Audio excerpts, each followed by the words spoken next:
The sun may be shining today with no rain, but it was a different story last night. One day after the torrential rains that pounded our area, people in one South Portland neighborhood are cleaning up and salvaging whatever they can from their homes.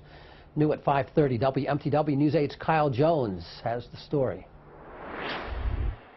It was something few had ever seen before. It was unreal. The street looked as if it had probably anywhere from half an inch of water, moving water on it. Several South Portland residents living just off of Main Street found their homes flooded after nearly 6 inches of rain fell on Wednesday. I think within a half an hour there was probably about 2.5 feet of water down here. The water pressure under this pipe was so great that the cap burst and the water gushed into the basement. And there was just a really steady, intense flow of water just coming up and out.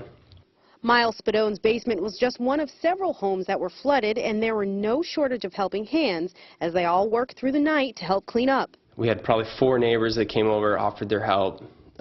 We had kids with buckets at the front door asking if they could help remove the water. And it left behind damaged art supplies, appliances, and tools. And as many people start the cleanup effort, officials say there's an important place to begin, turning off your power. Don't take the risk of going in there. If there's any thought whatsoever that there's electrical equipment involved, call us and we're happy to go there, secure your power, and so you can take care of the problem. And Spadone is already on the next steps. I mean, first and foremost, we probably need to determine whether or not this is sewage. That's kind of, all the residue is sewage. And then, you know, just get on the insurance boat and start claiming what we can and salvaging what we can. In South Portland, Kyle Jones, WMTW News 8.